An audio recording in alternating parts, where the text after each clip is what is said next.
વીજ ગ્રાહકોના હિતમાં સરકારનો મહત્વનો નિર્ણય, ફ્યુઅલ સરચાર્જમાં 50 પૈસાનો ઘટાડો, જાન્યુઆરીથી માર્ચ સુધીના સરચાર્જમાં ઘટાડો. ગુજરાતના દરિયા કિનારેથી ઝડપાયું ડ્રગ્સ, 480 કરોડના ડ્રગ્સ સાથે 6 પાકિસ્તાની ઝડપાયા. એટીએસ અને એનસીબી કોસ્ટગાર્ડનું સંયુક્ત ઓપરેશન.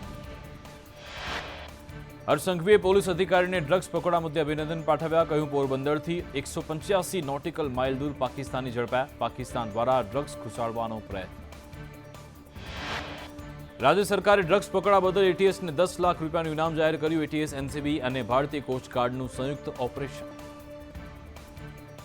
ગાંધીનગરમાં કેનાલમાં ડૂબવાથી યુવકનું મોત. રીલ્સ બનાવતી વખતે યુવતીનો પગ લપસતા કેનાલમાં પડી. યુવતીને બચાવવા 2 યુવાન કેનાલમાં પડ્યા. 2 યુવકમાંથી એકનું મોત થયું, બીજાની શોધખોળ ચાલુ. યુવતીને સહી સલામત બહાર કઢાઈ. સાબરકાંઠામાં વિજયનગરના બાકરા વજેપુર રોડ પર અકસ્માતમાં 3 યુવકના મોત થયા. બાઇક ઝાડ સાથે અથડાતા અકસ્માત થયો. પીએમ મોદીએ ગાંધીનગરમાં આવેલી પોતાની જમીન ટ્રસ્ટને દાનમાં આપી. સેક્ટર 1માં આવેલો પ્લોટ ટ્રસ્ટને સોંપ્યો. સ્વર્ગીય અરુણ જેટલીનો પ્લોટ પણ ટ્રસ્ટને સોંપ્યો. ગાંધીનગરમાં સંગીત ક્ષેત્ર માટે 16 માળની નાદ બ્રહ્મ બિલ્ડિંગ બનશે. સુરતમાં કુપોષિત બાળકો વધ્યા. 68,000માંથી 1797 બાળકો કુપોષિત. આંગણવાડીમાં અભ્યાસ કરતા બાળકો કુપોષિત. રાજકોટ મનપાએ કોન્ટ્રાક્ટરને મોટા મોવા બ્રિજનું કામ વિલંબિત થતા નોટિસ આપી. બ્રિજનું કામ વિલંબિત થતા વાહન ચાલકોને હાલાકી. 18 માર્ચની અંતિમ મુદત હોવાથી યુદ્ધના ધોરણે કામ ચાલુ.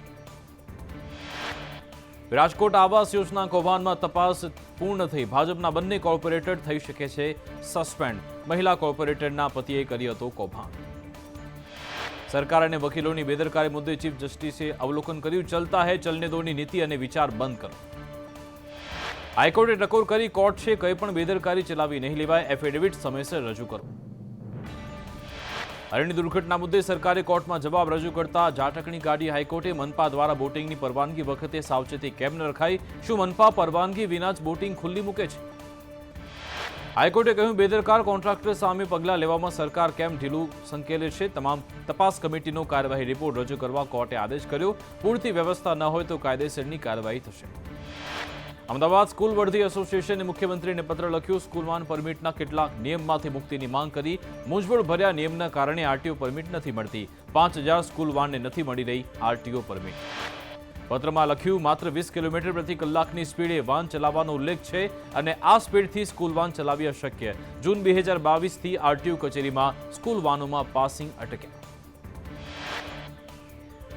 સુરત મનપાની શિક્ષણ સમિતિની સામાન્ય સભા મળી. વિપક્ષ દ્વારા યુનિફોર્મ, બૂટ, મોજાની ક્વોલિટી ચકાસણીનો મુદ્દો મુખ્ય રહ્યો. કોમ્પ્યુટર ઓપરેટનું શોષણ એજન્સી કરતી હોવાનો પણ મુદ્દો ઉછળ્યો. સંખેડા એપીએમસીમાં પ્રમુખ ઉપપ્રમુખની વરણી. પ્રમુખ તરીકે ભૌમિક દેસાઈ, ઉપપ્રમુખ તરીકે સંજય દેસાઈની બિનહરીફ વરણી થઈ. ડીસા તાલુકા સંઘના ચેરમેન બન્યા પ્રતિક પઢિયાર. વાઇસ ચેરમેન બન્યા હંસાબેન દેસાઈ. કચ્છમાં એક યુવકની હત્યા મુદ્દે રોષ. મોટા રેહા ગામે હત્યારના ઘા ઝીકી. યુવકની હત્યા બાદ રોષ. આરોપી ન પકડાય ત્યાં સુધી લાશ સ્વીકારવાનો ઇનકાર. 24 કલાક વીત્યા છતાં આરોપી પોલીસ પકડથી દૂર. રાજુલા જાફરાબાદ પંથકમાં ગામના ખેડૂતો સંગઠન દ્વારા કોઈપણ સંજોગે કોપર કંપનીને ન આવવા દેવા તે માટે રાજુલાના નાયબ કલેક્ટરને આવેદનપત્ર આપ્યું. વડોદરામાં ફૂડ્સ લિમિટેડ કંપનીમાં વર્કરોનો હોબાળો. નોટિફિકેશન વગર 85 મહિલાઓને છૂટી કરતા રોષ. 6 વર્ષથી કામ કરતા વર્કરોને છૂટા કર્યા. જૂના કામદાર વર્કરોને પાછા લાવવા કામદારોની માંગ. દક્ષિણ ગુજરાત યુનિવર્સિટીમાં એબીવીપીનો વિરોધ. કેરળમાં વિદ્યાર્થીની હત્યાના ઘેરા પ્રત્યાઘાત. હત્યાના આરોપીને કડક સજાની માંગ સાથે વિરોધ કર્યો. સુરતમાં 2 દિવસમાં નવી સિસ્ટમનો ફિયાસ્કો. પેપરલેસ સિસ્ટમ દર્દીઓ માટે માથાનો દુખાવો. રજિસ્ટ્રેશનમાં વિલંબ. ઇન્ટર ડિપાર્ટમેન્ટ રેફરન્સની પણ ખામી. અમરેલીમાં સેફટી વોલની કામગીરીમાં ભ્રષ્ટાચારના આક્ષેપ. લાલાબદર અને કેરિયાનગાસ વચ્ચે સેફટી વોલ નબળી. સેફટી વોલમાંથી કાંકરા ખડતા હોવાનું સામે આવ્યું. નબળી કામગીરીના કારણે સેફટી વોલ તોડી પાડવા આદેશ. સુરેન્દ્રનગર જિલ્લાના થાનમૂળી સાયલા પંથકના અનેક ગામમાં ગેરકાયદે કાર્બોસેલની ખાણ ધમધમી રહી છે. આ મામલે પોલીસ વિભાગે 24 ગામના સરપંચ અને તલાટીને નોટિસ ફટકારી જવાબ માંગ્યો. ઉનાળાની શરૂઆતમાં એએમસીનો એક્શન પ્લાન. વધુમાં વધુ પાણીના સેમ્પલ લેવા અધિકારીને સૂચન. ખાદ્ય પદાર્થમાં કચાશ ન રાખવા આરોગ્ય વિભાગને સૂચન. લીંબુ શરબત, શેરડી રસ, બરફ વેચતા એકમોની તપાસ થશે. ભાવનગરમાં ફાયર ઓફિસરની 10 જગ્યા ભરવા મનપાએ અલગ અલગ અરજી મંગાવી. 23 માર્ચ સુધી પુનઃ અરજી મંગાવવામાં આવી. રાજકોટ મનપાએ મોટા મોવા બ્રિજનું કામ વિલંબિત થતા કોન્ટ્રાક્ટરને નોટિસ આપી. પાયાના સેમ્પલ ફેલ થતા ફરીથી કરાયું હતું બાંધકામ. ગોંડલ માર્કેટિંગ યાર્ડમાં ધાણાની મબલખ આવક 1.5 લાખથી વધુ ગુણી ધાણાની આવક થઈ. 20 કિલો ધાણાના ભાવ 1050 થી 2176 મળ્યા. જૂનાગઢ દ્વારકા બાદ કચ્છમાં દાદાનો બુલડોઝર ફર્યું. કચ્છના ટીનાણા ગામે ધાર્મિક સ્થળોના ગેરકાયદે દબાણ હટ્યા. સરકારી જમીનમાં થયું હતું ગેરકાયદેસર દબાણ. સુરતમાં રોગચાળો વકર્યો. પીપલોદમાં 7 વર્ષના બાળકનું કોલેરાથી મોત. સિવિલમાં 10 માંથી 3 દર્દીઓ ઝાડા ઉલટીના શિકાર. રોગચાળાને લઈ આરોગ્ય વિભાગ દોડતું થયું. સુરેન્દ્રનગરમાં લખતરના કાજીપુરા ગામે લગ્ન મંડપમાં આંખલાનો આતંક. 15 થી વધારે લોકોને અડફેટે લીધા. ઇજાગ્રસ્તોને હોસ્પિટલ લઈ જવાયા. ભાવનગરમાં રોરો ફેરી જહાજ દહેજથી ઘોઘા આવતી વખતે પાણીમાં ફસાયું. તમામ મુસાફરો હાલ જહાજમાં સવાર. બઢતી આવતા જહાજ આવશે કિનારે. અરવલ્લીમાં હાર્ટ એટેકથી 23 વર્ષીય યુવકનું મોત. મેઘરજના કંબરોડામાં હાર્ટ એટેકથી મોત થયું. રાત્રિ ઊંઘમાં એટેક આવ્યો હતો. ઉપલેટાના જાર ગામે પીજીવીસીએલ ઇલેક્ટ્રિક પોલ કેબલમાં શોર્ટ સર્કિટથી ઘઉંના 3 ખેતરમાં આગ. શોર્ટ સર્કિટના તણખલા ઘઉંમાં પડતા અચાનક આગ ભભૂકી. સુરતમાં સટ્ટાકાંડનો પર્દાફાશ. 1 કરોડથી વધુનો મુદ્દામાલ કબજે. વલસાડ પોલીસે 10 લોકોની અટકાયત કરી. ખેડામાં મકાન ધરાશયી મુદ્દે 2 વ્યક્તિઓ સામે પોલીસ ફરિયાદ થઈ. ગંભીર બેદરકારી દાખવતા ફરિયાદ થઈ. ઘટનામાં 8 વ્યક્તિઓને ઈજા થઈ હતી. મજૂરોને સેફટી વગર કામ કરાવતા ગુનો દાખલ. રાજકોટ મનપાના કર્મચારીની ઓળખ આપી છેતરપિંડી. વેરા વસૂલાત ખાતાના કર્મી હોવાનું કહી 77,000 પડાવ્યા. વેરો નહીં ભરો તો કારખાનું સીલ કરવાની ધમકી આપી. કારખાનેદારે તપાસ કરતા આરએમસીનો કર્મી ન હોવાનું સામે આવ્યું. વિદેશ જવાની ગેલછા. વડોદરાના યુવકને ભારે પડી. કેનેડા મોકલવાના નામે યુવક સાથે અંદાજે 14 લાખની છેતરપિંડી. ખોખરાના સૌરવ મખવર્ષી નામના એજન્ટની પોલીસે ધરપકડ કરી તપાસ હાથ ધરી. સુરતમાં સ્ટેટ વિજિલન્સના દરોડા. જુગારધામ ઝડપ્યું. ખુલ્લા પ્લોટમાં ચાલતું હતું જુગારધામ. 7 જુગારીને ઝડપ્યા. 1 વોન્ટેડ જાહેર. સુરતમાં ઠગબાજી. 2.5 કરોડનું ફુલેકું ફેરવ્યું. 1.46 કરોડના ડ્રેસ મટીરિયલ સહિત 4 દુકાન વેચી મારી. શોરૂમ માલિકે ઉમર પીલા સામે ફરિયાદ નોંધાવી. પોલીસે તપાસ હાથ ધરી. હળવદમાં પિતાએ જ બાળકની હત્યા કર્યાનું સામે આવ્યું. આરોપી પિતા સામે માતાએ નોંધાવી ફરિયાદ. પત્ની સાથે માથાકૂટમાં બાળકને જમીન પર પટકતા મોત. આડા સંબંધની શંકાએ પતિ પત્ની વચ્ચે ઝઘડો થયો. પોલીસે હત્યાનો ગુનો દાખલ કરી તપાસ હાથ ધરી. બરવાડા પીજીવીસીએલ કચેરી નજીક એસીબીની સફળ ટ્રેપ. નાયબ ઇજનેર મનીષ પરમાર વતી લાંચ લેતા વચેટિયો ઝડપાયો. અઝરુદ્દીન માંકડ 20,000ની લાંચ લેતા ઝડપાયો. શોપિંગ સેન્ટરમાં 4 દુકાનમાં વીજ કનેક્શન માટે લાંચ માંગી. કોંગ્રેસે 43 ઉમેદવારોની બીજી યાદી જાહેર કરી. જેમાં બનાસકાંઠાથી જ્ઞાનીબેન ઠાકોર અને વલસાડથી અનંત પટેલનું નામ. કોંગ્રેસે 2 સિટિંગ ધારાસભ્યોને મોકો આપ્યો. લલિત વસોયા પોરબંદરથી ઉમેદવાર. અમદાવાદ પૂર્વથી રોહન ગુપ્તા. અમદાવાદ પશ્ચિમથી ભરત મકવાણા ઉમેદવાર. બારડોલીથી સિદ્ધાર્થ ચૌધરી કોંગ્રેસના ઉમેદવાર. કચ્છથી નીતિશ લાલન અને દમણ દીવથી કેતન પટેલને બનાવ્યા ઉમેદવાર. કોંગ્રેસ અધ્યક્ષ મલ્લિકાર્જુન ખડગે લોકસભા ચૂંટણી ન લડે તેવી શક્યતા. સૂત્રો અનુસાર ખડગે ઈચ્છે છે કે તેઓ કોંગ્રેસના ચૂંટણી પ્રચારનું નેતૃત્વ કરે અથવા તો તેમના જમાઈ રાધાકૃષ્ણ ડોડુ માનીને આ બેઠક પરથી ઉમેદવાર બનાવાય. ઇન્ડિયા ગઠબંધનના ભરૂચ લોકસભાના ઉમેદવાર ચેતર વસાવાએ વડોદરામાં સ્વાભિમાન યાત્રા યોજી. શિનોર તાલુકામાં પહોંચી યાત્રા, જ્યાં જનસંપર્ક માટે આવેલા ચેતર વસાવાએ પોતાની જીતનો આશાવાદ વ્યક્ત કર્યો. સુરેન્દ્રનગરમાં ભાજપ પૂર્વ પ્રભારી નીમુબેન બાંભણિયાને મળી શકે ટિકિટ. તળપદા કોળી સમાજની મહિલા પાર્ટીની પહેલી પસંદ. હિમાંશુ વ્યાસને પણ મળી શકે છે ટિકિટ. ભાવનગર નગરપાલિકાના સભ્ય વિપિન સંઘવી ભાજપમાં જોડાયા. બહુવા કોંગ્રેસ, સપા અને આપના નેતા ભાજપમાં સામેલ. આપ અને સમાજવાદી પાર્ટીના 90 કાર્યકરો ભાજપમાં જોડાયા. માણાવદરના પૂર્વ એમએલએ અરવિંદ લાડાણી કેસરીઓ કરશે. 14 માર્ચે વંથલી માર્કેટિંગ યાર્ડ શક્તિ પ્રદર્શન સાથે ભાજપમાં જોડાશે. થોડા સમય પહેલા રાજીનામું આપ્યું હતું. પ્રદેશ ભાજપ પ્રમુખ CR પાટીલ પેલાવશે કેસ. કેન્દ્રીય મંત્રી ગિરિરાજસિંહ પાટણ લોકસભા વિસ્તારની મુલાકાતે.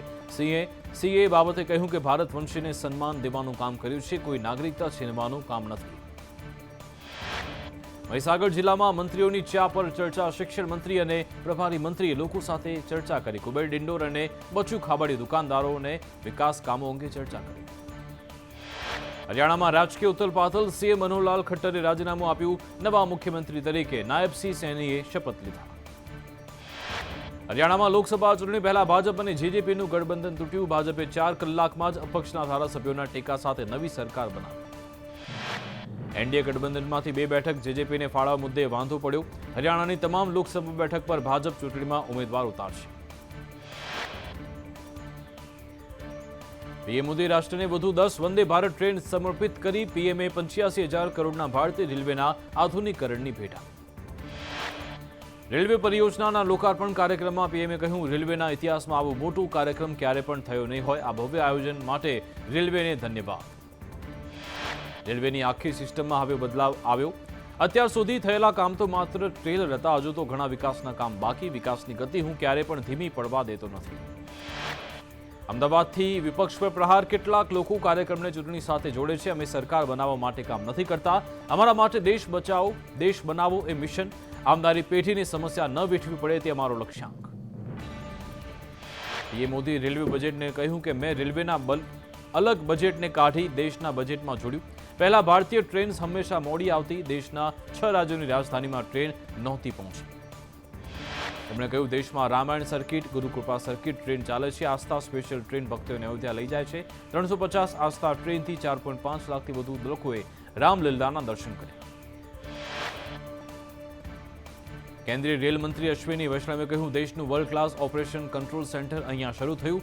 1506 કિલોમીટરનું રેલ નેટવર્ક અહીંયાથી ઓબ્ઝર્વ થશે. કઈ ટ્રેન ક્યાંથી ઉપડી, કોઈ ક્ષતિ છે કે નહીં, ઇલેક્ટ્રિક સપ્લાય સહિતની માહિતી અહીંયાથી મળશે. મોદીજીએ ગેરંટી આપી, આવનારા 5 વર્ષમાં રેલવેની કાયાપલટ થશે. વડાપ્રધાનના હસ્તે વંદે ભારત ટ્રેનનું અપગ્રેડેશન થયું. જામનગર સુધીની વંદે ભારત દ્વારકા સુધી લંબાવાઈ.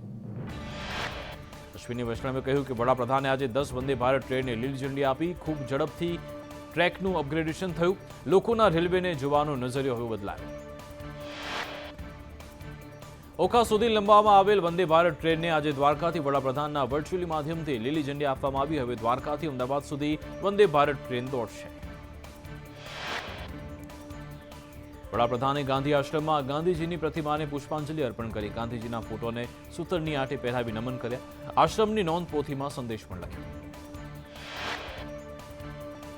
પીએમ મોદીએ સાબરમતી આશ્રમનો રીડેવલપમેન્ટ પ્રોજેક્ટ નિહાળી તેનું ખાતમુહૂર્ત કર્યું. માસ્ટર પ્લાન મુજબ 1200 કરોડના ખર્ચે 55 એકરમાં આશ્રમનો કાયાકલ્પ થશે. વડાપ્રધાને કહ્યું, પૂજ્ય બાપુનો ગાંધી આશ્રમ ઉર્જાનું કેન્દ્ર. સાબરમતી આશ્રમે બાપુના મૂલ્યોને આજે પણ સજીવ કર્યા. આશ્રમમાં 20 જૂની ઇમારતોનું પણ નવીનીકરણ થશે. સાબરમતી આશ્રમ ખાતે પીએમ મોદીનું સંબોધન. ઘણા સમયથી આ કામ પાછળ લાગેલો હતો. કોર્ટમાં પણ મારો ખૂબ સમય વીત્યો. ઝડપથી આ કામ પૂર્ણ થાય તેવો પ્રયત્ન. મને ત્રીજી ટર્મમાં ફરી એકવાર આશ્રમના લોકાર્પણની તક મળે. બાપુનો આશ્રમ 120 એકરમાં ફેલાયેલો. આઝાદી બાદ આ આશ્રમ ઘટી માત્ર 5 એકરમાં રહ્યો. આશ્રમમાં 63માંથી માત્ર 36 મકાનો બચ્યા. આ વિરાસતને સાચવવી 140 કરોડ ભારતીયોની જવાબદારી.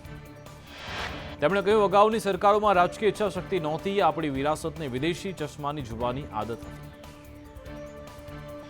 વોકલ ફોર લોકલ એ ગાંધીજીની સ્વદેશીની ભાવના. આત્મનિર્ભર ભારત પણ ગાંધીજીની કલ્પના જ હતી તેવું પીએમએ કહ્યું. આશ્રમના પુનઃ વિકાસ ઉદઘાટન કાર્યક્રમમાં સીએમએ કહ્યું કે ગાંધી આશ્રમનો પુનઃ વિકાસ થવાનો છે. એ ગર્વની વાત. ભારતની આઝાદીના સંગ્રામનું કેન્દ્રબિંદુ રહ્યો આ આશ્રમ.